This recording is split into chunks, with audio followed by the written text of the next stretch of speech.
Bonjour les amis, une vidéo pour vous parler du danger de la sympathie. Et pour ça, je vais préciser la différence entre la sympathie et l'empathie. Si vous voulez, dans la sympathie, il y a une notion de fusion. Sympathie, c'est symbiose. Okay, et donc il y a une notion de fusion, d'unité, si vous voulez. Mais dans la sympathie, à la différence de l'empathie, c'est qu'il peut y avoir une confusion entre ce qui est à moi et ce qui est à l'autre. Il y a un. Il n'y a plus de moi et d'autre en fait. La sympathie, ça engendre le fait que ton inconfort, c'est mon inconfort.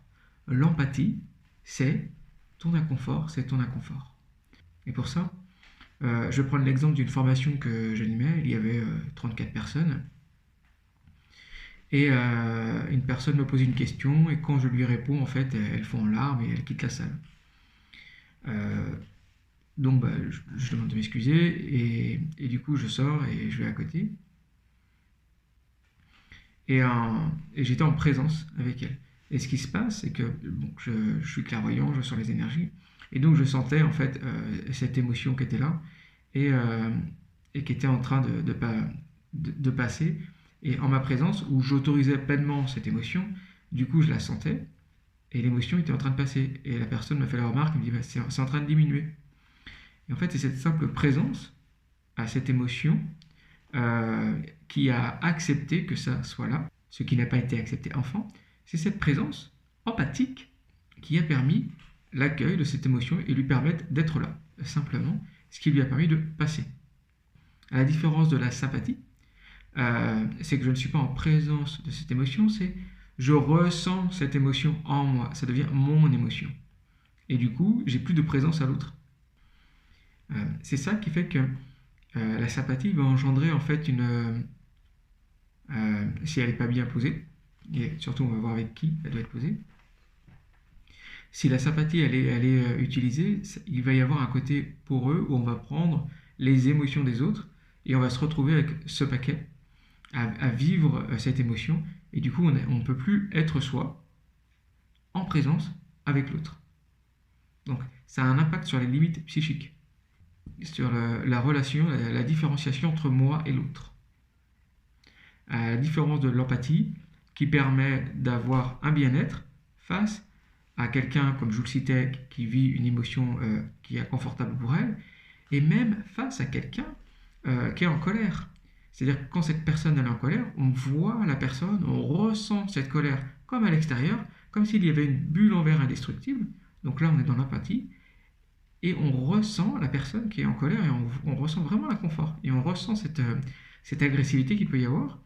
Et de là, en fait, on a toujours le calme à l'intérieur qui permet d'avoir de la compassion. À la différence de la sympathie, qui va avoir tendance à ouvrir, à prendre l'énergie de colère, en fait, qui arrive, cette agression, et après, vouloir rejeter. Donc du coup, ça va engendrer, en fait, une réaction émotionnelle. Le fait de vouloir être sympa va engendrer une réaction émotionnelle. Donc il va y avoir du conflit. Ça va engendrer du conflit. Donc en voulant être sympathique, ça peut générer du conflit. On ne peut pas être sympathique. On peut avoir accès à la sympathie et accès à la fermeté. La différence entre la sympathie et l'empathie, c'est que la sympathie, c'est la symbiose. Il n'y a pas de limite. Il y a une unité. Okay. Donc ça veut dire que la fermeté qui permet de dire c'est la limite entre moi et l'autre, donc ça met une limite entre moi et l'autre, elle n'existe plus, et donc il y a un système de fusion, il y a une confusion entre relation et fusion, et ce qui fait que les personnes qui sont agressives ou autres, ça va les impacter, et elles vont vouloir rejeter cette sensation, cette émotion. Donc donc ça engendre en fait des réactions conflictuelles. L'empathie, en fait, elle permet la fermeté. C'est-à-dire que je ressens que l'autre vit une colère terrible, qu'il est persuadé que je suis responsable de ce qu'il vit au niveau de son état d'être, de son émotion, et qu'il est en train de toquer à la porte pour que je porte son émotion. Et là, l'empathie, elle permet d'avoir une limite, de la fermeté, qui permet d'avoir une limite entre moi et l'autre, et d'être compatissant, et de voir en fait qu'il est vraiment gêné par ce qu'on a dit. Donc on regarde si on a à s'excuser ou non, Mais on peut avoir de la compassion pour la personne qui est en colère et qui a de l'agressivité envers nous. Avec l'empathie, c'est possible. Avec la sympathie, non. Et donc c'est pour ça que le danger de la sympathie, c'est de se définir comme je suis sympa. Je suis sympa, ça veut dire que bah, je ne peux pas être autre chose que sympa. Ça veut dire que je ne peux pas mettre une limite à certains moments avec des personnes qui n'ont pas les moyens de faire autrement que de ne pas nous respecter. Et du coup, ça génère des conflits. Ça me fait penser à des clients. C'était avec des membres de leur famille et ils ne comprenaient pas, ils avaient un conflit avec des membres de leur famille. Et ils auraient souhaité que ces membres-là soient autrement.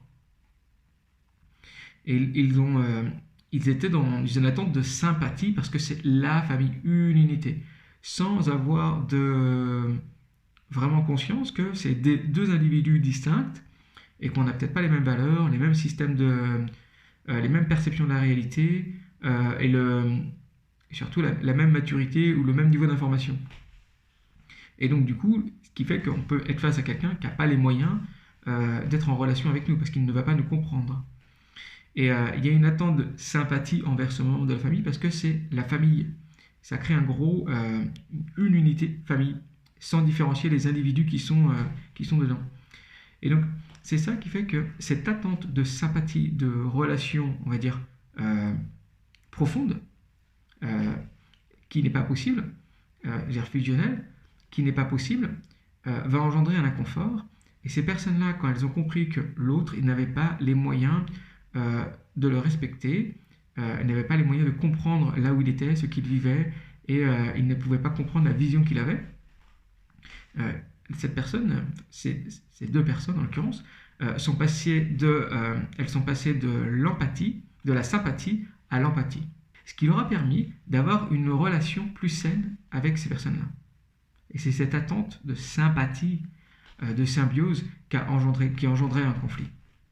Donc globalement, c'est de comprendre que la sympathie, c'est pour ceux qui s'essuient les pieds avant de rentrer. Hein, il y a des gens, ils n'ont pas les moyens.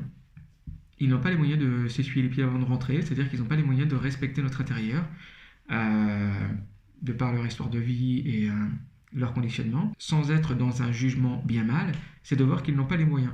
Là, la sympathie, elle ne va pas être possible, ou alors on va en payer les frais. Et c'est l'empathie qui va permettre d'être en relation avec ces gens-là. L'empathie qui va permettre de comprendre où ils sont, de voir que par moments ils sont agressifs parce qu'ils ont peur. C'est l'empathie qui va permettre de maintenir une relation et d'avoir un intérieur apaisé, quelles que soient les conditions extérieures et les tensions extérieures. Si vous voulez, l'empathie, c'est un peu comme avoir une bulle en verre indestructible, où on peut voir les autres quand ils parlent, on peut ressentir les autres où ils sont sans que ça rentre à l'intérieur. Ça, c'est l'empathie. Et c'est ça qui va permettre d'être en relation avec des personnes qui n'ont pas les moyens de nous respecter. Voilà les amis. J'espère que cette vidéo vous a apporté des clés. Si vous avez aimé cette vidéo, n'hésitez pas à mettre un like. Et si vous pensez que ça peut intéresser d'autres personnes, n'hésitez pas à partager. L'objet, c'est que les gens soient libres. Allez, au revoir.